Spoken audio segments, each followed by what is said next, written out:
to the girls. That wasn't too official. Officially, it's our official. Well, in that loop, no. But she was asking, remember, and I don't know if I sent this to you, but she said, do you know anything about this? There was a shooting, and she was we're like, and I thought, I'm just going to. Well, yeah, they were two very different situations. And I was literally at the Y going, that's like 2 feet away from me. Well, you sent me that text. Yeah. No. Oh, I knew you would know. I saw you. Don't go. Just that one time. Kristen Gilbert's a Lexington girl. Uh-huh. They are not signing up your children. I could tell you horror stories. It took me 45 minutes to sign up my child for 2 classes that they got wrong and didn't even she eventually. We have to keep our receipts. It's not. But I'm gonna be quiet. Well, that's been a while. And children's service. No YMCA. I'm kind of ready. Okay. If Carl text you about getting on, let me know. I don't have my phone during meetings, so I can give Charlene and Carmen our full attention. Okay. You can start. Okay.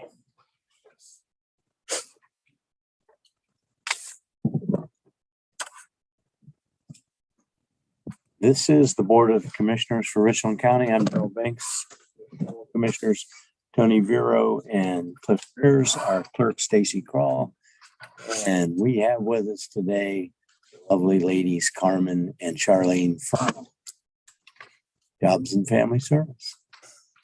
So we are going to discuss your budget. So I imagine, Carmen, you're going to lead this discussion. I am. I'm going to start by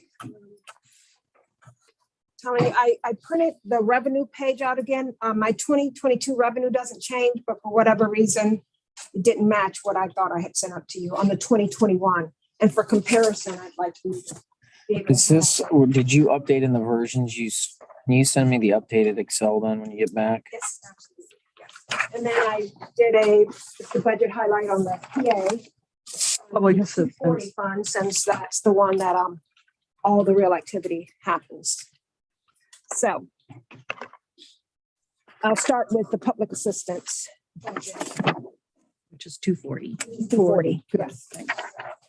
For Fund 240, I'm estimating for 2022 revenue at $18,488.17, which ends up being a 4.11% increase, and that amounts to $395,399. That is really attributed to some additional funds that we received from the state, allocation called COVID PRC, and that's about $387,398. And then we've also received 2 additional allocations for adult protective services. Between the 2, it amounts to about $59,879. And of course, we've taken some decreases in some of our other allocations, like our kinship allocation was reduced by $50,042. And then we also, in 2021, had some 1-year funding related to COVID. We had SNAP American Rescue money. It was $34,340, and stimulus foods money at $30,587. Those go away as of this year. So that's my projection for revenue. For an example, on what we did with some of this COVID money, we served a population we hadn't served before, and that was individuals and elderly, and that's where we actually gave out $250 cash, and we come up and discuss that. Part of that, those are the kinds of things we hurried up and spent for COVID. For the 1-year money. For the 1 year, right. Yeah. And with the APS funds, we're looking to give out to our adult protective service population COVID baskets. Right. So with healthy supplies and your antibacterial sanitizer, cleaning products. The state required a plan, and we put together ideas on how to spend the money, just like of all 88 counties. And we literally have 100 baskets that Abby, our individual from New Hope, packed with Sheila. So anytime we have an emergency situation, we've got a basket to give. So it's cleaning. Basically, it's all about cleaning. But had to be hooked to COVID. So we were somewhat limited in scope. We couldn't use it for wages, for example. So just so you know what that was for. What's you guys have such a complex budget, and Carmen, you do such a good job. What would be some of the factors that play into the variations in the state revenue? How in 2020 in that revenue line item, it was little under 2.3. And then in 2021 and 22, we're up over 3. But then in 2019, we were at about 2.9. What would be the result of the fluctuation? Well, a lot of what's happening right now, between your 2020, 2021, and 2022 have to do with the additional COVID money that's been pouring in that we've been adding to the budget. And then just taking a look at it as a whole, it all depends on any increases or decreases that the state is receiving from the feds when it comes to like our TANF money, our state IM money. 1 year we'll take a decrease where the next year will be flat funded because, the state didn't take a decrease. Excuse me. Yeah, go ahead. Another issue that happens in Columbus is they will extract TANF dollars and give it to special interests. So our formula that we have will change the amount we get. So if for instance, if the food bank in Cleveland, Mark votes for, or Maryland votes for an increase in the food bank, that will reduce our TANF. So there's a bunch of factors. And I figured, I just was trying to understand because it's something that caught my eye last night. So, okay, that's got to be COVID related. It is. But then I went back and looked, I said it was fairly high in 2019, which was pre-COVID. So I figured there was it does depend upon the politics. When you say special interest, you're talking about food banks and things like that. Correct. Right. Childcare, for example, sometimes those lobbyists get money moved. So every budget cycle at the state level, it depends on. We're dependent upon that. Correct. Okay. That makes sense. Thank you. So expenditures. I am budgeting expenditures at $9,651,280.20. And that is an increase, just a small increase this year of $28,191. Of course, our biggest expenditure continues to be wages and fringes. And I'm projecting that at $3,610,353.50, which is actually a reduction from 2021. You can see on the paper, $455,580. And the non-union wages always come on a little different time frame, correct, Charlene? And That's that correct. because the wage scales. Right. We'll depend upon you whenever that's a comfortable topic. I reached out to you late last night and I'm like, she might kill me if I text her, but No, I was working on your budget. So no, I knew that. okay. That makes sense. I'm looking at it because that's another conversation for Sure. another time, right? Another time. Oh, yeah. So let's see, we have 51 total staff with 47 full-time and 4 part-time. During 2021, we've had 12 retirements or resignations, 11 full-time and 1 part-time, including 2 of our higher paid staff, one being Kathy Persinger. We have 9 new employees that we've hired, 1 full-time, 1 part-time, and my budget allows for 3 vacant positions. And in my wage fringe estimates, I also include overtime until we can get all positions filled. Some of our caseworkers are working overtime. That fluctuates over the seasons. Some of our seasoned workers are really tired of overtime. Some of them want to build their retirement and will put the hours in, but it's a lot. Yeah, we can't depend upon people to work overtime to get things done. So it isn't as much as it used to be. No, it's not. No, it's not. And it's true, the ones who were putting in the overtime, they were getting ready to retire, so they were willing to work that overtime. Yeah, and Try they to hit get our their- budget yeah. more, but now they're gone. Now they're It's gone. like Persinger, she was at a high 80,000, 86,000, I think. Yeah, And so she that you can retired. see. Yep. Hits our budget in a positive way. Mhm. So I've got the increase for the union in there. And then, of course, you can see from the wage sheet that I included the reduction for Charlene, Kelly, and me for our retiree hire. At a benefit to the taxpayers, Mr. Hunnell and Mr. Lawrence. The overall administrative costs, and this is not just wage fringe, but it's also our operating costs, you know, our utilities, our rent, copy machines, paper, supplies. So the overall projected administrative cost for 2022 is $481,082.71, 46.43% of our budget.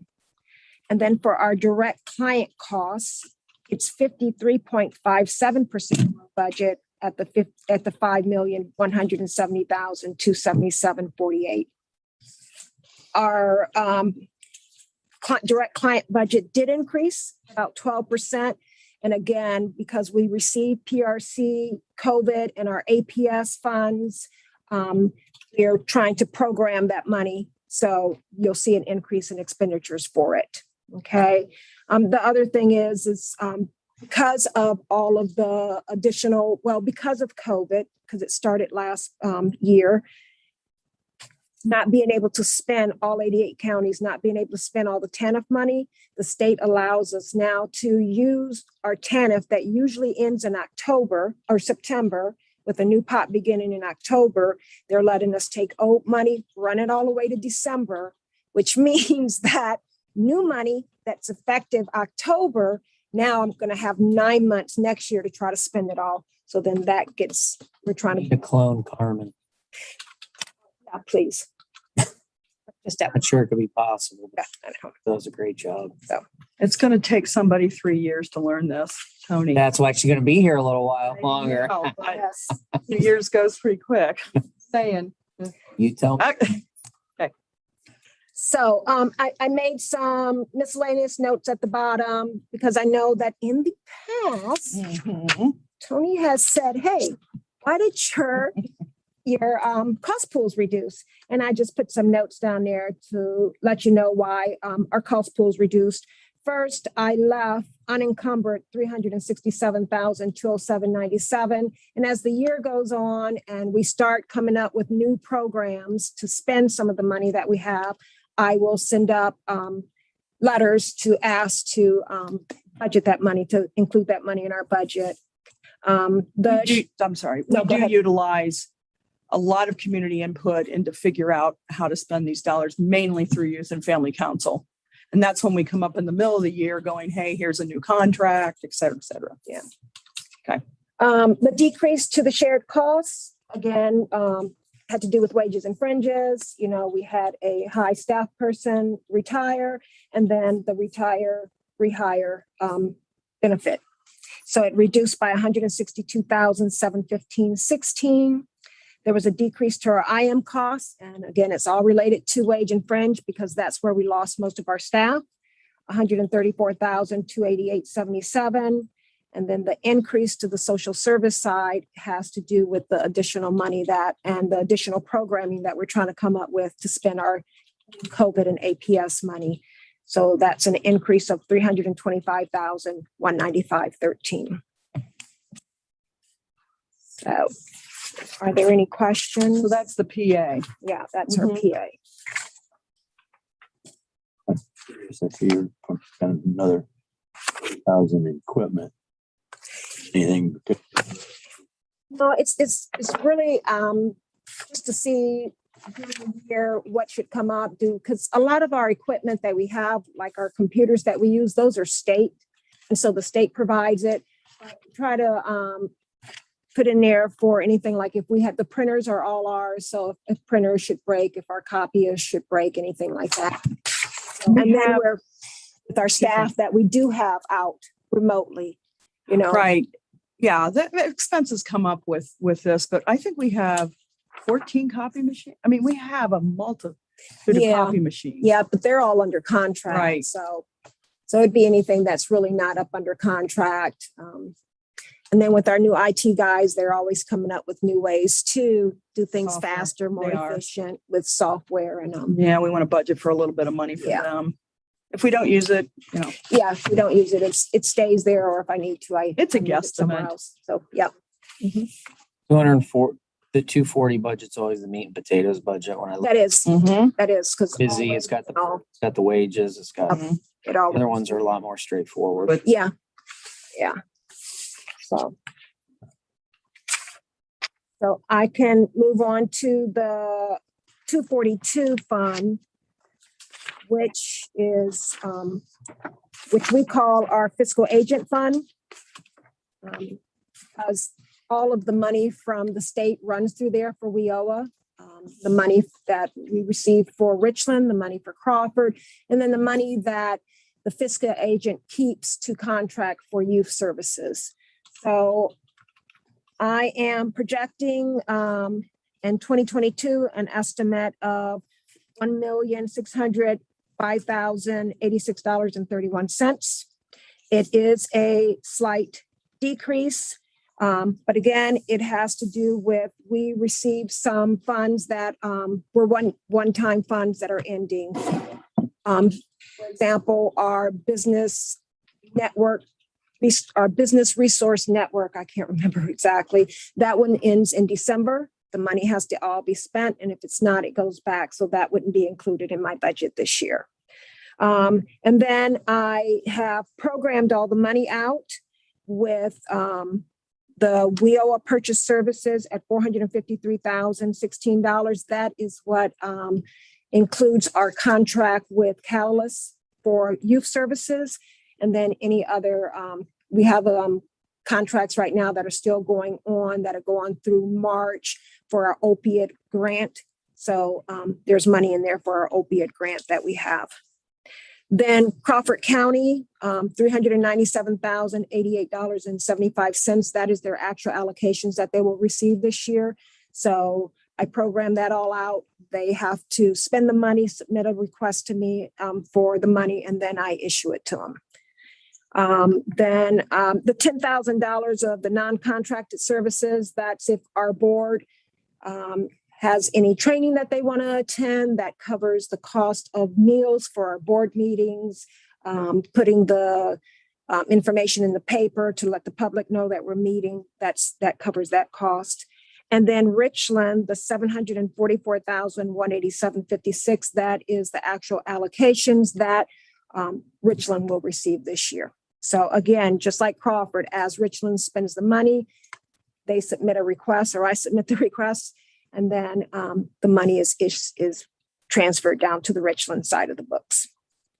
So that's what's happening on the 242 side. And if the 241 is just all Richland, is WIOA Richland.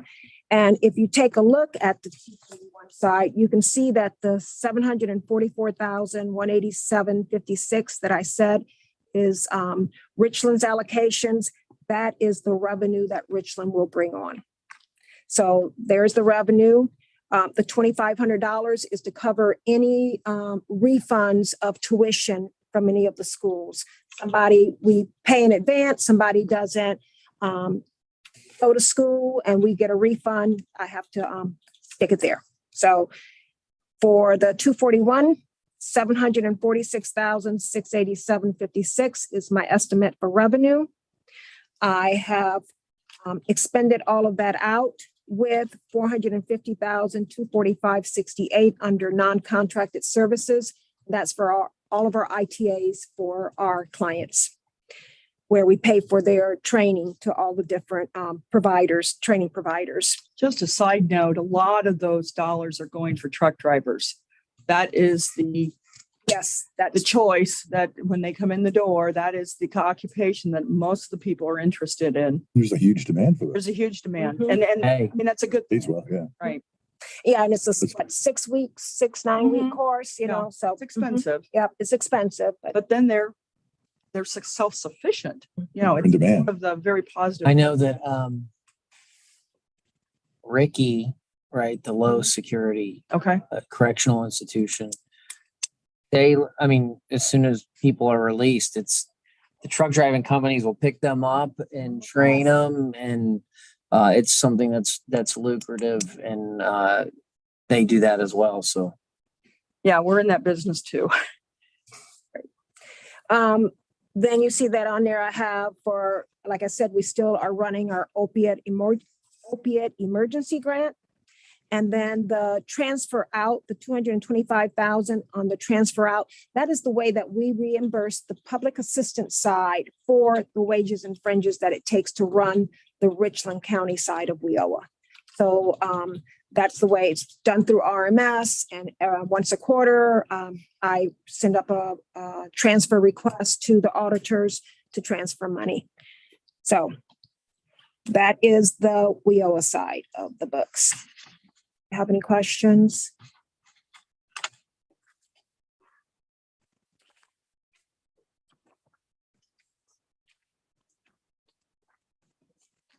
And then the last one that we're responsible for is the Youth and Family Council.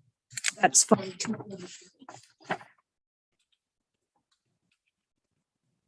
So for Fund 243, I'm estimating 2,021,775.12 as their revenue.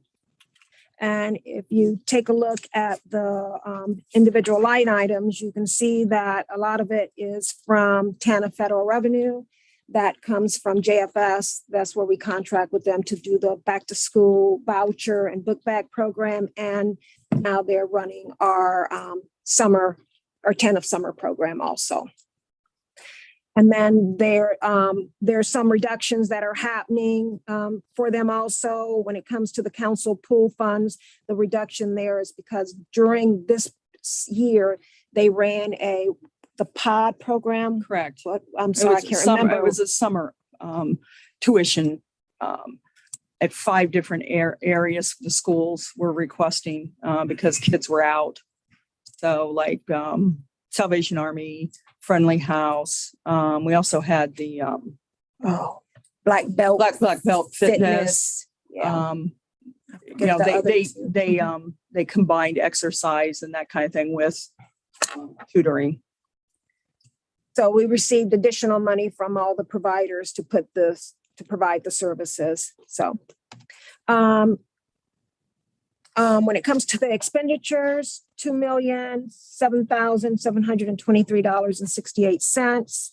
You'll see that there was an increase in salary because she does now have 2 full-time service coordinators. Where before she had a part-time service coordinator, and then for a little while she had a full-time and a part-time service coordinator. It was Tim, So far, we have 2 full-time service coordinators. but that just started. Yes. Did they have, you had a program where you were putting people to work, youth?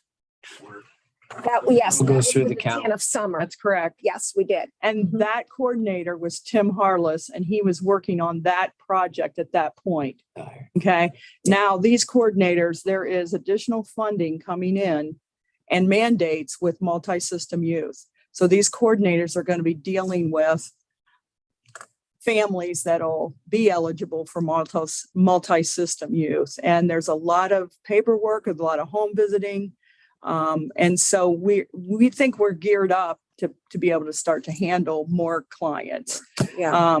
But these folks are not going to just be working on getting kids and to work. It switches because of the money.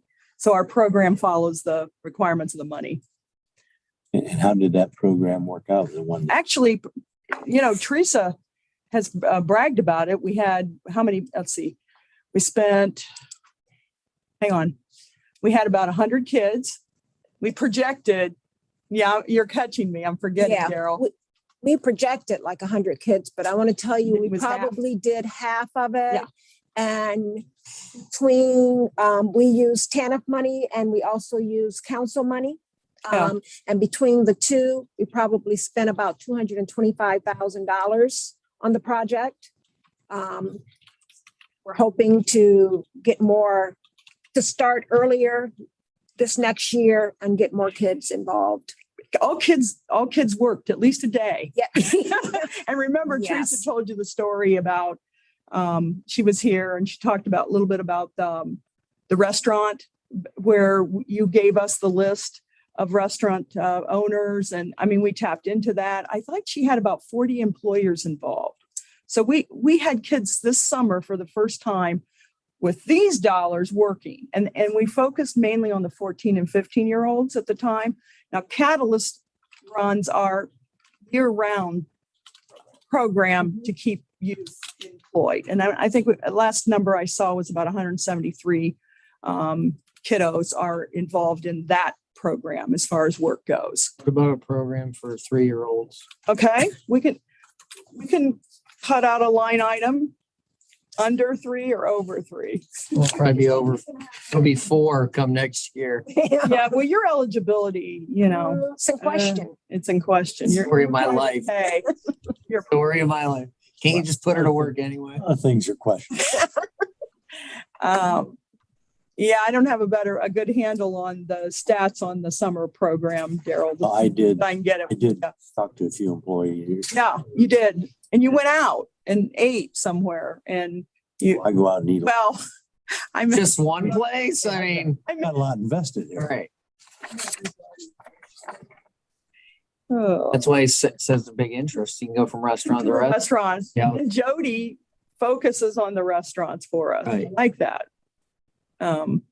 We plan on that program again this summer. Don't tell Teresa. But, I think She's got help now, though. She's she's got help. got 2 service coordinators. Very good I think point. Teresa knows. She knows we're doing it. She knows we're doing it. Well, we're not going to leave the money on the table. That's the No, thing. no. So, Then I budgeted for some actual reductions because again, like I was saying, when it comes to the council pool funds, the money that we spent on the pods, unless there's something I don't know, and that always happens. I didn't budget for pod money this year. That was all with the COVID and trying to get kids to stay in school and get their grades back up, that kind of thing. So there's a reduction there. You'll see minor increases like when it comes to the audit this year, they will receive a full audit from the auditor of state. So there's money in there for that. And of our employees, the health insurance didn't change really because I had already budgeted for a new staff member last year that would take health, and that's exactly what happened. So unless you have any questions, that's where we stand on our 243, our council. also, we were just awarded $25,000 from the Women's Fund to continue our childcare pilot program. So And that something will goes come up. into that goes into our youth and family Yeah, so budget. I'll send something up for that one at some point when we start getting that money from them.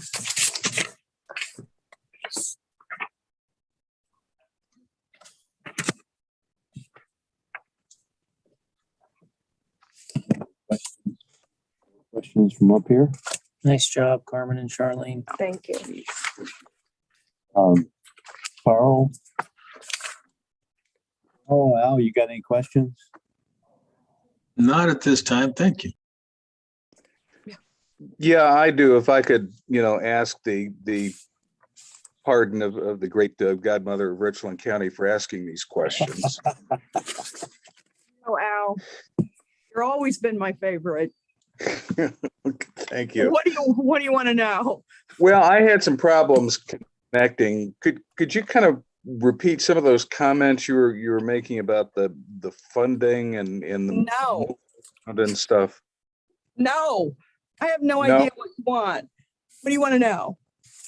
Oh, you Well, mean at the I caught, the very end of the very beginning, just before you started going into individual budgets. You were talking about the monies in general and how they're changing with the programs and stuff like that. Maybe the question that Tony had asked of why our budgets change. Okay. Yeah, I think that was it. Yeah. Again, like we were saying, it all depends on, at the federal level and at the state level, what their priorities are. Are we going to be flat funded? Did the state get the money they requested or budgeted for from the feds?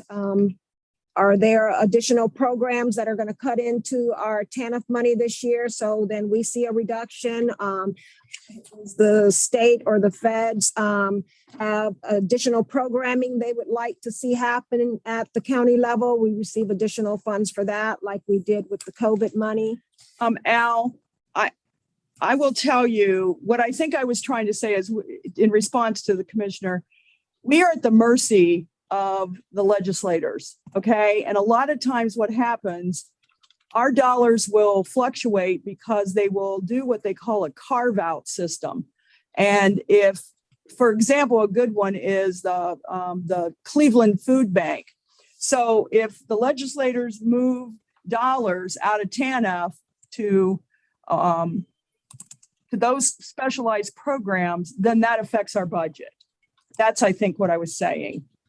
That's an example of the fluctuation of fiscal years. Okay, well, will that kind of thing make any real major changes to what you're doing here in Richland County? Major changes, Al, would probably be no changes in the sense that it varies from year to year, but these are very mature programs that when the money varies, we pivot easily because we have the mechanisms and programs in place to provide those services. So the answer to that is there's no major changes. It's okay, this year's more money is being funneled to this program. We have this, and this. Next year, we have more money allotted to this program. It's this, and this. So there really isn't any major changes. And typically, Al, they're not, yeah. Go ahead. No, you go ahead. You may answer my question with what you're going to say. Well, what I wanted to say was most of the programs usually don't go away. Typically, they morph into other measurable priorities for the communities or at the state level. So then, as Tony used the term pivot, then we have experience in some of those programmings. And then if we need to enhance them, then dollars typically follow the enhanced money. So yeah, not a lot of changes, but we do change program depending upon community needs. And again, a lot of that discussion occurs with the Youth and Family Council in our community. And or the WIOA board. Okay, so you haven't gotten to that point yet where you're talking about potential changes. No, I would say every meeting I'm in, we're trying, one thing that's recently has come up is the homeless. And in my world, I might be able to fund money, to take money out of Adult Protective Services. As Carmen reported, we received additional monies. And that is an issue the community has, is wrestling with. So I will play a part in that discussion. So that will be a change.